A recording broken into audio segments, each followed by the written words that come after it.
public policy question and doesn't think, what's the best thing we can do for the common good? That's what parliamentarians are for. Instead, they're directed by the spin doctrine, the somewhat sociopathic elite in every political party that run every campaign, who are obsessed with strategy, obsessed with winning, and not knowing what they're winning it for, except for power for their own political elites.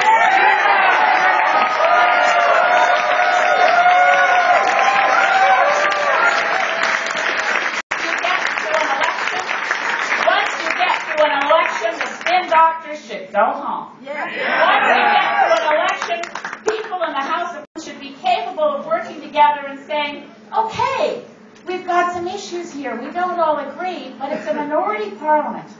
Let's aspire to the best minority parliament Canada's ever seen.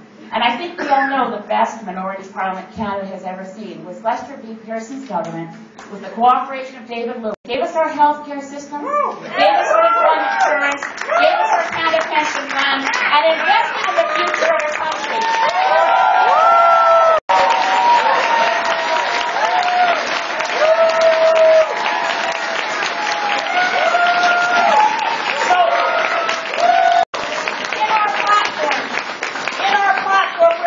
For a national program to engage Canadians, whether it's a Royal Commission, a Commission of Inquiry, a national conversation, to address the democracy deficit.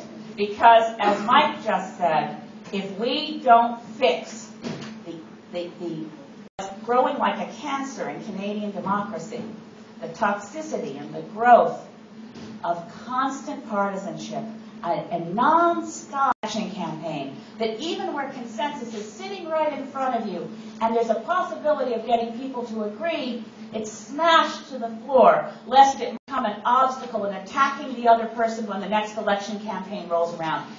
I can't stand it anymore. Canadians are sick of it. And when we have green voices in the House, we will stop that kind of politics.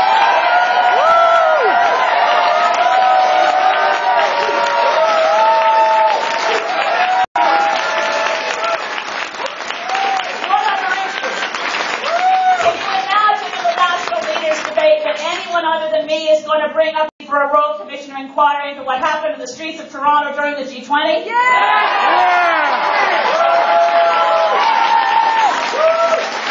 Imagine that anyone in the National Leaders Debate is going to bring up the erosion of women's rights in this country over the last 5 years? Yeah!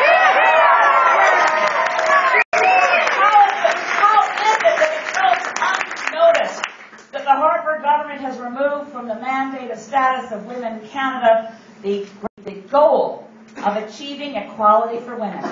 How can it be that nobody notices that when the 2009 budget was passed, a completely non-monetary matter was stuffed in so no one could vote against it without causing an election, removing the right of women in the civil service to pay equity? Shame! That we would adopt the policies of George W. Bush to say that when we contribute to maternal health around the world, we won't fund programs that give women in developing countries the right to legal and safe abortions? Shame! It's no wonder we lost our seat on the Security Council. The litany of things. How can we be the only country on earth that allowed one of our own citizens to rot in Guantanamo and be subjected to torture when he was a child soldier? How can we allow How can we be the only country on earth out of 170 countries that ratified the Kyoto Protocol, that decided to walk into the meetings and say a legally binding convention means nothing to us? We are disowning it, we're disavowing it, and we will do nothing about it. Canada once showed global leadership. Canada was and could be again and will be again, because by God, Stephen Harper hasn't yet changed our country, although he's dismantling our institutions. We are still the same country that values cooperation over division. We are still the same country that reaches out to each other in times of trouble. We are not a country where we are defined in our identity by what's in it for me.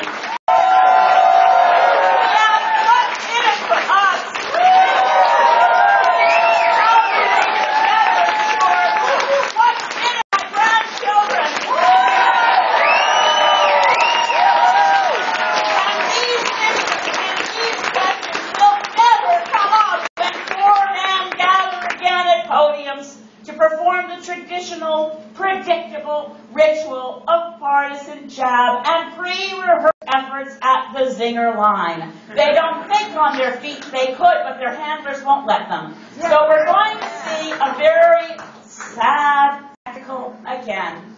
And I just want to thank all those Canadians who've come to say and come to our aid and said it's wrong not to engage in the debate. I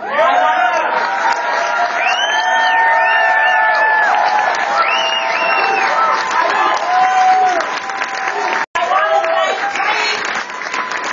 three former Prime Ministers. First of all, the Right Honourable Joe Clark, who wrote a strong statement. I want to thank the Right Honourable Paul Martin, who also told the media there's no excuse for leaving the Green Party out. Their ideas and last night, by chance, I happened to run to meet up with the Right Honourable John Turner, who said to me, "I'm so proud of you."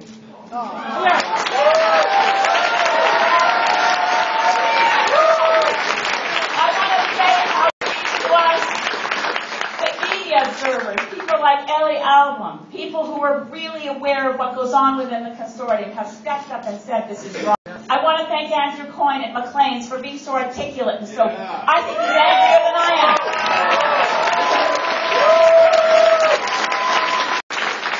Ronald Wright, who wrote A Short History of Progress, has said, you know, he thinks, I think he may be right, he said, it's hard to keep track of all the abuses of our system and the affronts to democracy. But he wrote that he thought that actually I was keeping track of them, and that might be why they didn't want me in the debate.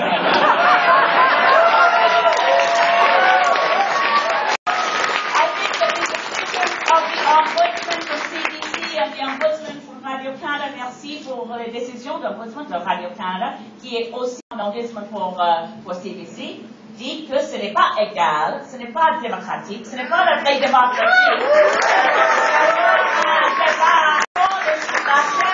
D'un parti avec l'appui de 10% des Canadiens et Canadiennes.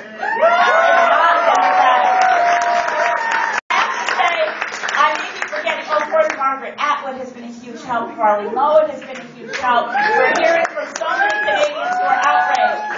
The most meaningful and most deeply moving letter I received was from Sean Bruya, advocate for veterans' rights. Gulf War veteran who was denied his benefits. You'll remember that his private, confidential medical information was leaked by this government in an attempt to discredit him.